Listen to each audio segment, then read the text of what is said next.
Sud Radio, le grand débat du jour. Xi Jinping, le président chinois, est en France. La Chine a un rôle à jouer dans les conflits mondiaux et notamment dans le conflit entre la Russie et l'Ukraine. Et il faut absolument qu'Emmanuel Macron parle effectivement non seulement des Ouïghours, des Tibétains, mais également de la violation de l'accord de rétrocession de Hong Kong. C'est la raison aussi pour laquelle il faut avoir un dialogue de vérité avec le président chinois. On n'est pas venu avec l'intention de nous dérouler lui un tapis rouge, mais de venir chercher à diviser l'Europe parce qu'il a des objectifs qui sont des objectifs très clairs et qui ne sont pas des objectifs amicaux. Xi Jinping, le président chinois, vous le savez, est en visite sur notre territoire depuis dimanche. Une visite d'État de 2 jours pour célébrer les 60 ans des relations diplomatiques franco-chinoises. Cependant, les présidents chinois et français tiennent des positions très éloignées sur le plan économique et géopolitique. Et nombre de voix s'élèvent contre le tapis rouge que lui déroule la France, dont par exemple Raphaël Glucksmann, pour le citer, qui souligne pour sa part que selon lui, la Chine n'est pas notre ami. C'est donc la question logique que nous vous posons sur Twitter, sur X. Aujourd'hui, question du jour. Qu'en pensez-vous? La France a-t-elle raison de mettre la Chine à l'honneur? Vous nous dites ce que vous en pensez sur le compte X et parlons vrai surtout. Vous êtes plutôt le business, c'est le business ou je ne parle qu'aux vertueux, j'ai des principes. Notre société occidentale peut-elle légitimement donner des leçons de savoir-vivre aux Chinois? Bref, est-ce que ça vaut le coup d'en faire des tonnes à l'occasion de la venue de Xi Jinping? Pour nous éclairer, Jean-Joseph Boileau, chercheur associé à l'IRI, spécialiste des grands pays émergents et notamment de la Chine. Bonsoir Jean-Joseph Boileau. Bonsoir à tous. Alors, le principe, c'est on fait le tour de table des vraies voix, ils ont des questions, des observations et vous nous éclairez après. Allez, c'est parti. Philippe Bilger, qu'est-ce que vous en pensez, vous, que la raison... J'admets bien volontiers que ma première approche est très superficielle, c'est-à-dire que, et je ne parle pas des blocages impressionnants de Paris hier soir, mais c'est le fait que je trouve qu'en effet, même en accueillant au nom du réalisme le président chinois, on n'était peut-être pas obligé d'en faire autant sur le plan notamment de la réception quasiment familiale.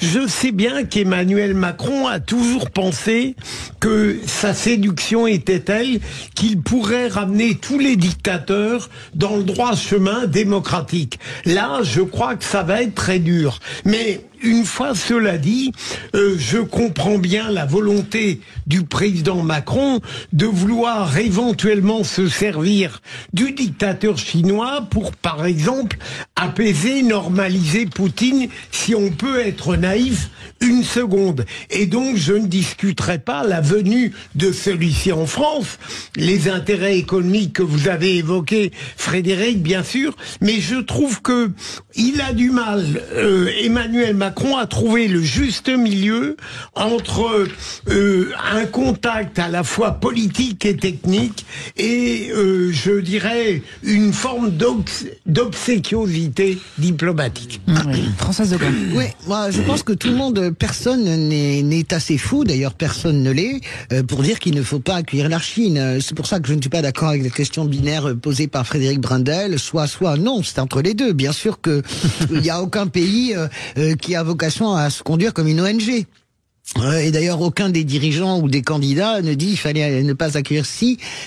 Simplement, je pense que la diplomatie de l'intime, c'est absolument grotesque. C'est véritablement, je sais pas qui a trouvé ça, McKinsey ou pas, mais ça n'a absolument aucun sens. Imaginez quand même la France, quel que soit, c'est la vérité. Je pensais qu'il n'était plus conseillé. Quel que soit, oui, tu parles Charles. Quel que soit, si tu veux, quels que soient les erreurs et les errements de la France, en plus, la France, ça reste quand même le pays des droits de l'homme. Imaginez quand vous êtes un opposant chinois, je rappelle à qui on parle, je rappelle qui est Xi quand même, il faut quand même se rappeler, journalistes en prison, les Ouïghours assassinés, génocidés, alors là pour le coup, même si Raïma Hassan a refusé de le dire, le génocide des Ouïghours est acté.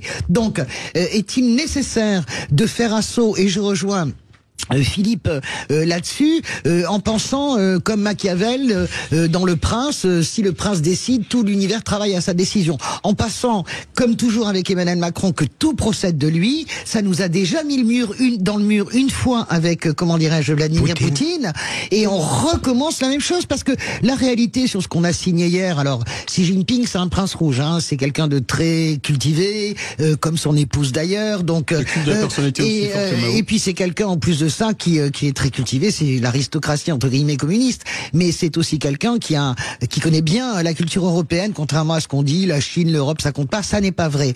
Mais quand même, la réalité, c'est qu'à priori, Xi voulait être reçu à Versailles. A priori, l'Élysée aurait refusé. Mais cette gradation de la diplomatie de l'intime, la réalité, c'est que ce qu'on a obtenu, qu'on arrête les enquêtes sur les producteurs de cognac, autrement dit sur Bernard Arnault, LVMH, Moët Hennessy. Qui était présent à l'Élysée hier. On continue le tour de table. Non, mais très rapidement, moi je pense qu'effectivement, oui, il faut le recevoir parce que dans le sens où il y a du business, il y a du business aussi à faire et aussi derrière, il faut que la France, par ce biais de séduction, parce que je pense qu'effectivement, même l'infréquentable, il faut essayer de le séduire. Comme a dit Philippe, je pense que il faut essayer d'obtenir quelque chose de lui parce que je pense que la Chine est un partenaire peut-être incontournable, notamment sur certains conflits, notamment quand on voit le conflit russo-ukrainien, alors qu'on sait très bien que les seuls, on va dire, le seul pays qui parle aujourd'hui de manière franco avec Vladimir Poutine, c'est la Chine. Et je pense que si on essaie... Non, c'est pas vrai. Il y a l'Iran et la Turquie. Oui, mais il y a aussi la Chine qui est un partenaire aussi privilégié aussi de Vladimir Poutine. Donc, je pense aussi qu'il est nécessaire que peut-être que la France, peut-être par son poids, effectivement, en l'emmenant, je pense à la Mongie, en lui faisant goûter les produits du terroir, lui dire, tiens, écoute, goûte, à côté, est-ce que tu as une petite idée comment on pourrait régler le conflit russo-ukrainien? Je caricature. Mais je pense qu'effectivement, oui, mais je pense qu'effectivement, oui, mais moi, je pense qu'à un moment donné, que peut-être que si on doit, par le biais de la séduction française, essayer de peut-être d'expliquer aux Chinois que, effectivement, nous avons une vision du monde de la sorte, même si vous n'êtes pas totalement d'accord avec nous, essayez de prendre ce qu'on vous offre et peut-être essayer de nous aider aussi à sortir de ce marasme géopolitique qui fait du mal à notre planète. Et effectivement, je pense aussi que la Chine aussi a besoin de nous parce que économiquement, peut-être aussi que ça marche pas très bien aussi pour eux. Jean-Joseph Boileau, vous avez écouté nos trois vraies voix. Je rappelle, vous êtes chercheur associé à l'IRIS, spécialiste des grands pays émergents et notamment de la Chine. On va deviser évidemment, mais très honnêtement, de ce que vous connaissez de Xi Jinping et de la Chine, est-ce que ce qu'on propose dans le cadre de cette venue peut amener à des débouchés intéressants? Est-ce que ça a une portée quelconque de ce que vous savez de Xi Jinping? Moi, d'abord, je ferai très attention à séparer la Chine, les Chinois et Xi Jinping. Vous m'excuserez, mais j'ai énormément d'amis en Chine, d'amis chinois en France d'ailleurs aussi, et je pense qu'à enfermer les peuples dans leur système et leurs dirigeants, on va vers un monde de haine, et ce que vous avez dit précédemment sur la montée d'antisémitisme, etc., contribue depuis quelques années à cette montée des risques que moi, en tant qu'économiste, je perçois, parce que cette haine se traduit sur le plan des relations économiques internationales par de plus en plus de tensions, de rivalités. Le mot économie de guerre est en train de prendre de l'importance bien mesurée, parce qu'on se demande si c'est d'ailleurs le mot guerre ou économie qui l'emporte. Moi, je dirais ensuite sur Xi Jinping, il est au pouvoir. C'est un fait. Deuxièmement, si on ne parle qu'avec ses amis, vous êtes bien d'accord avec moi qu'on ne va pas parler avec beaucoup de monde. C'est ça. Notamment, tout le monde est d'accord là-dessus, donc il n'y a pas de discussion là-dessus, en fait. Alors, j'ai un peu l'impression, parce que quand j'entends dire qu'on n'aurait jamais dû le recevoir, je parle pas. Qui a dit ça? Personne. Aucun candidat, aucun homme politique n'a dit on n'aurait jamais dû le recevoir. Ça, c'est des paroles d'ONG. Non, personne. Continuez, Jean-Joseph. Il y a une toile de fond en France là-dessus. Donc, sur le fond, il y a deux sujets qui étaient à l'origine de cet échange qui, rappelons-le quand même, s'inscrit dans le 60e anniversaire de la reconnaissance par la France de la République populaire de Chine. Et c'est important de maintenir des rites à l'échelle mondiale. De même qu'on peut se moquer de ce que le président Macron a invité dans les Pyrénées le président Xi Jinping, il faut savoir que, pour être un ancien diplomate de mon côté, nous avons une règle qu'on appelle la réciprocité. Et donc, en fait, ce que le président Macron fait, c'est renvoyer au président Xi Jinping l'invitation personnelle qu'il lui avait accordée. Maintenant, sur le fond, il y a deux grands sujets de cette visite. Le premier, évidemment, c'est la guerre en Ukraine. Et là-dessus, ce qui a été dit sur le plateau tout à l'heure est tout à fait exact.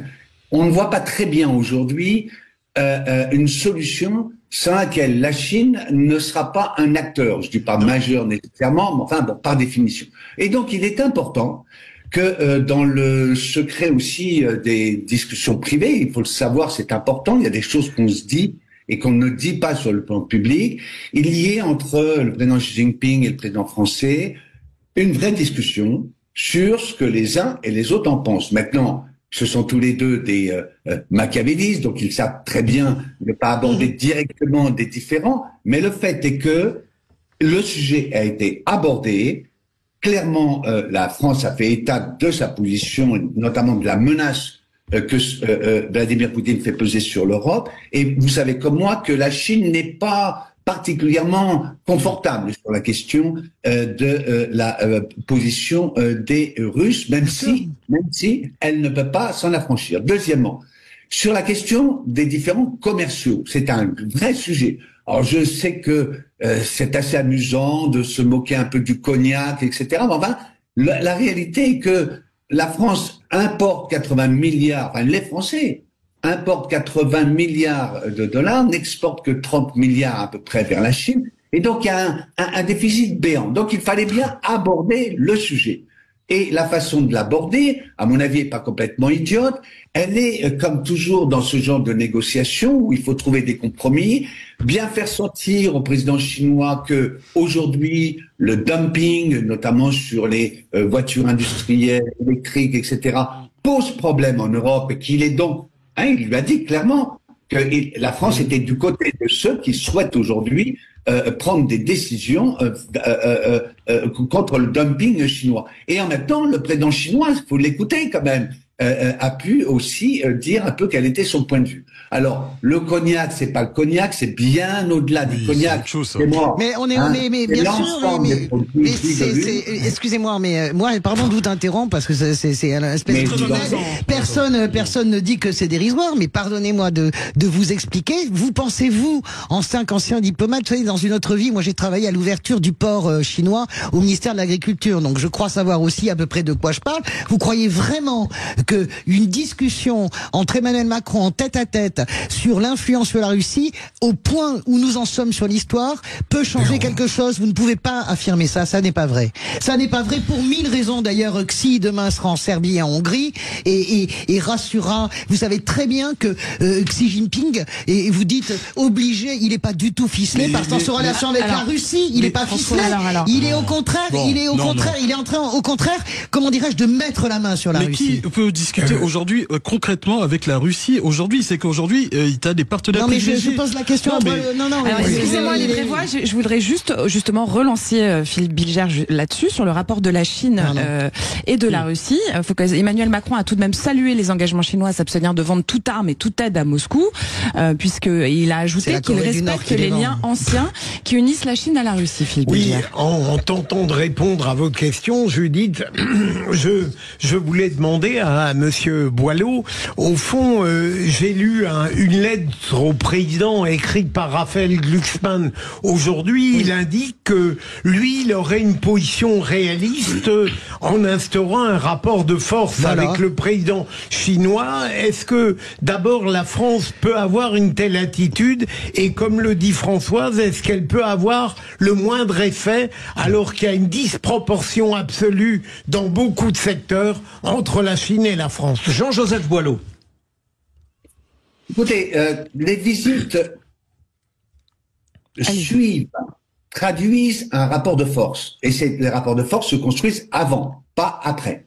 Donc la question qui est posée, que vous posez tous d'ailleurs, c'est effectivement quels sont les points forts sur lesquels le président Macron engage la discussion, la négociation avec le président Xi Jinping. Force est de reconnaître que dans l'état actuel des choses, c'est pas la faute de la Chine. C'est bien la faute des Européens qui n'arrivent toujours pas. Bien sûr. Et on l'a bien vu ces derniers temps. Vous avez Scholz qui est parti tout seul en Chine, qui a refusé d'être à Paris. Von der Leyen qui ne représente qu'elle-même. Le président Macron lui-même qui avec les Italiens, je le répète, n'est pas sur la même longueur d'onde. Donc la balle est dans notre camp. Elle est dans notre camp. Elle est dans le camp des Européens. Elle est dans le camp des Français vis-à-vis des autres Européens. Et moi, je considère que la France ne met pas assez d'eau dans son vin avec les autres Européens pour construire un véritable rapport de force avec la Chine. On sera d'accord là-dessus. Vraiment, vous avez absolument raison là-dessus. Alors, Abdoulaye Kanté, vous aviez une question. Juste une question. Que pense justement le peuple chinois de la venue de leur dirigeant